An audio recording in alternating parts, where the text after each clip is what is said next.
Honestly, I cannot believe that we have the honor to introduce who we are about to introduce. Me neither. My mom used to take me to go hear college speakers all the time. She worked at a college.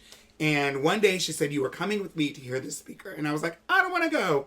And I went and was absolutely moved by the words that I heard. And I didn't even know exactly who she was until I had a chance to look her up later and find out how much she contributed to the movement and advancement of Black people in the 60s, to feminism, and then even the queer rights movement from the 90s on. This is an absolute icon and legend in the purest sense of the word. I consider this Black queer royalty. I mean, literally, if you've ever seen a Black woman with a perfectly circular afro, you absolutely thought about this powerful woman who's about to grace your screens. It is my honor. It is my pleasure. I am in awe, and I would love to welcome Dr. Angela Davis. Hello, Dr. Angela Davis. We are so thrilled to have this conversation with you and have you be a part of the Black Queer Town Hall. And we want to jump right into the conversation. Absolutely. And I just have one question to ask you first. This is something we're asking of all of our participants that speak with us. How do you identify? Okay, I identify as a communist, abolitionist, internationalist, anti-racist, anti-capitalist, feminist, Black, queer, activist, pro-working class, revolutionary, intellectual community builder. Amazing. It's everything. I'm sure you've heard this a million times, but I mean, Dr. Angela Davis for president. And there's a really big buzz too in the queer community right now because you recently went on a live stream and you had some really amazing words to say about our trans family and how they're being treated by other members of our world. You have any words on that? Well, absolutely. I think that the trans movement has played an absolutely pivotal role in encouraging movements, abolitionist movements, to dismantle and build up.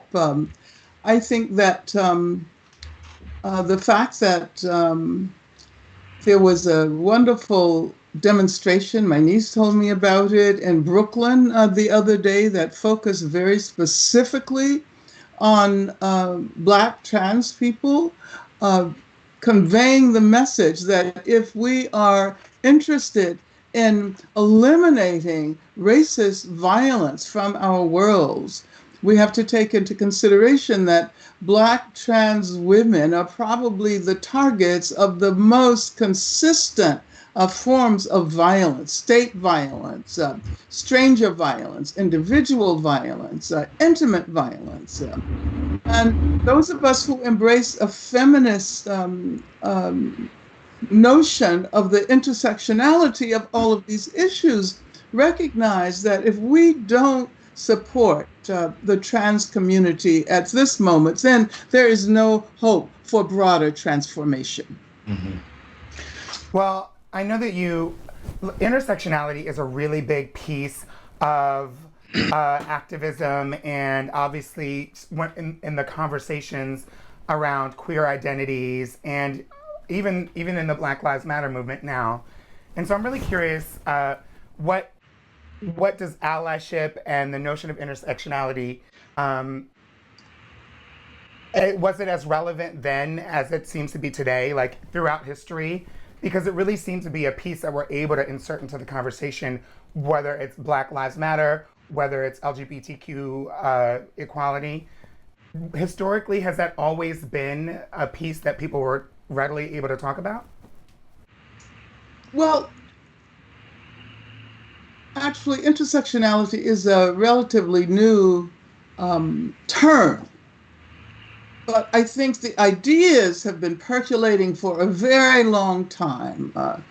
During the civil rights movement, it was clear that Black people needed those who would work for civil rights, work against racism, work for Black liberation in solidarity with those Black activists and leaders. But I think this is the first period during which we have very explicitly focused on the need to create communities of struggle, drawing in people from different backgrounds, different struggles. And I actually think that intersectionality is most effective when we talk about the intersectionality of struggles, and that it is not possible to imagine victories in the struggle against racism if we don't at the same time support trans community struggles, if we don't support immigrant community struggles, if we don't recognize the relationship between the mass incarceration of Black people and the detention of immigrants from Central America. So I think that the feminist insistence on bringing things together that are often thought separately and apart, and a recognition, as Dr. King pointed out, that injustice anywhere is a threat to justice everywhere. These ideas now shape our activism in the year 2020. That's so amazing you mentioned that. I was literally just this morning in preparing for this interview, going over a lot of your work. And in the book Freedom is a Constant Struggle, the one that jumps out to me most is feminism insists on methods of thought and action that urge us to think about things together that appear to be separate and to desegregate things that appear to naturally belong together. Because there's a lot of feminism has a lot of different waves, and I think that is such a strong quote in terms of including our trans family into feminism. Yeah, and people often assume that when you engage in feminist practices, you're focusing only on gender issues, or you're focusing only on women, and for me, feminism is a methodology. It's a way of thinking about the world. It's a method of organizing. It calls upon us to be inclusive, but in being inclusive, understanding the connections and the relationships, and feminism does not allow us to leave anyone behind. Mm-hmm. But I should say that it's an anti-racist feminist. Because not all feminists would agree with this. It's There's not a certain feminism. Go ahead. I was going to say there's probably a certain fiction writer from England who wouldn't agree with this. Yeah, exactly.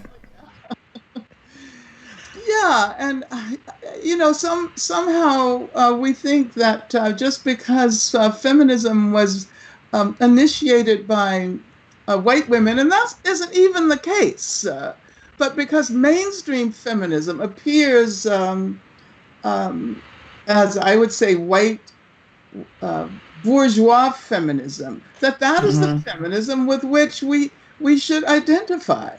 But Black women have played an important role historically in the development of feminism. The trans movement in recent times has transformed feminism. So this is the feminism I identify with.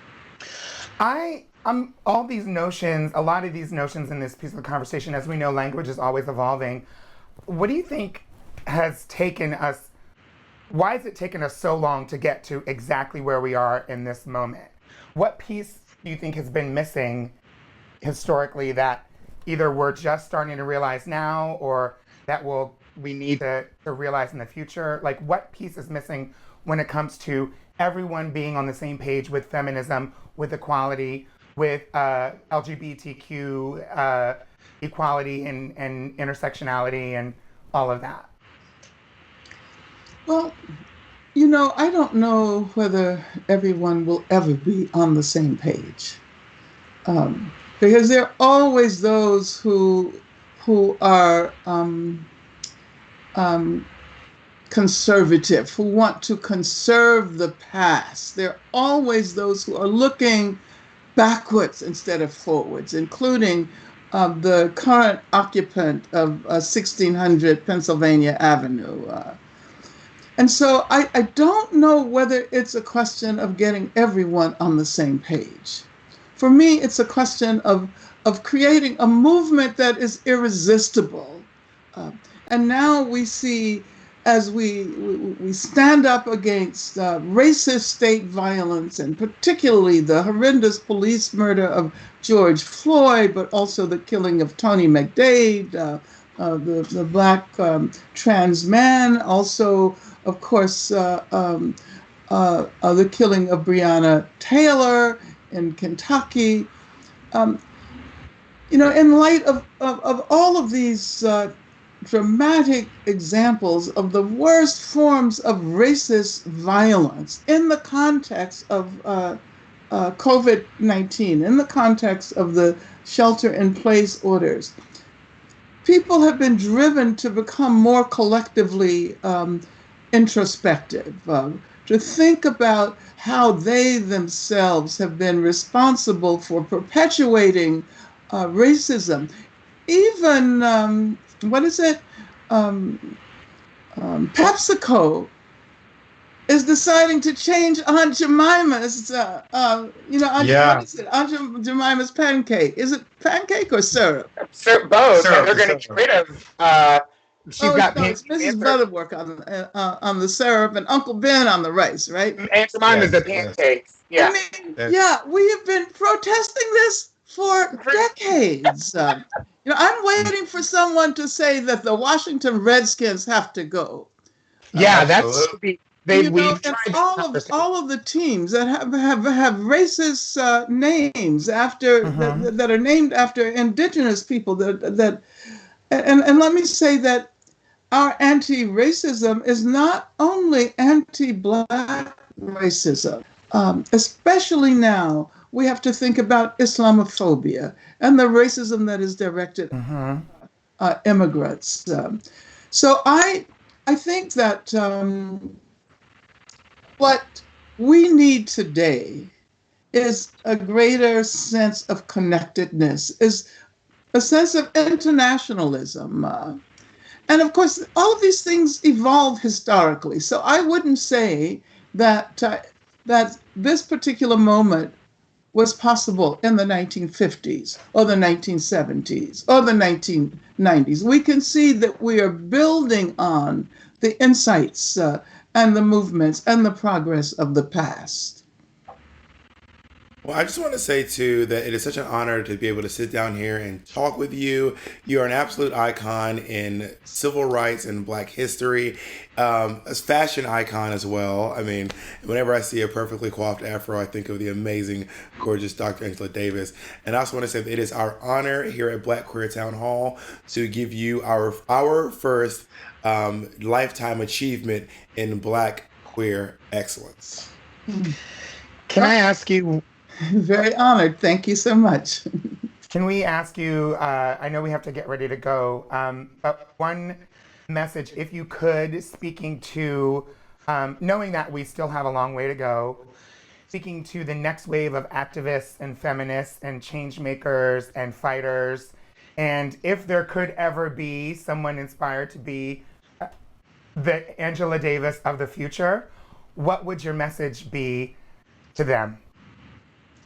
Well, first of all, I always try to point out that I don't see myself as an individual, as the icon. I don't think that I, as a single individual, deserve to be looked upon in that way. But I think what is important is the fact that people know me because my life was saved by a vast movement that was organized, first of all in this country, but then all over the world.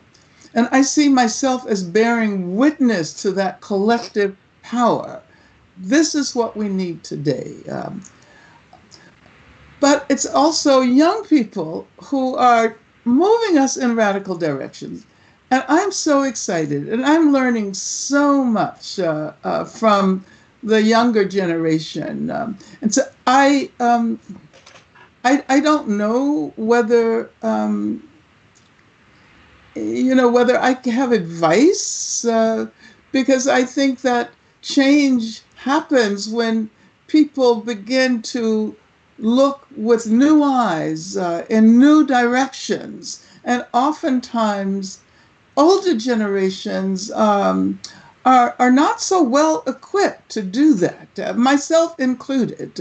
This is why I say I have learned a great deal about the importance of the intersectionality of struggles. Queer Black women have been central to the process of developing new conceptions of leadership.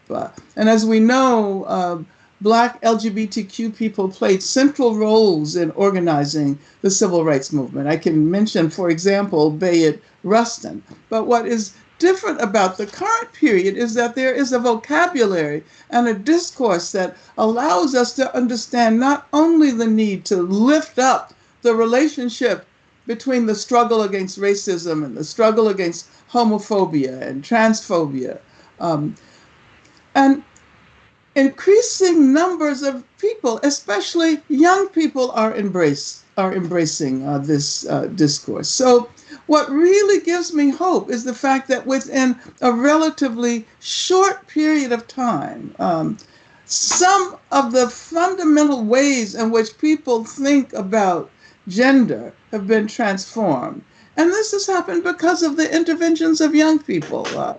And changing the way we think about gender has urged us to think differently about the constructedness of our social reality. So I would simply say to young people, keep doing what you're doing. Look for inspiration to elders. Miss Major is one of the people with whom I regularly check in. We speak to each other periodically because I have learned so much from her and the struggles that she has helped to spark. Wow. We are You're absolutely in we're awe. speechless. Look at us. We're Look at us. We're speechless. speechless. And we're And never speechless. We talk way too much.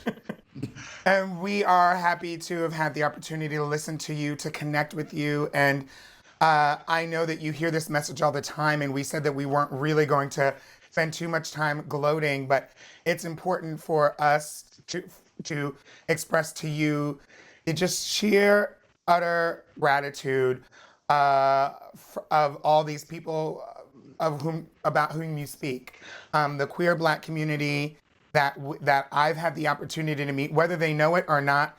They are so grateful for your queer Black excellence and all of your words and all of your grace. And thank you so much for this conversation. And thank you. Thank you very much for inviting me.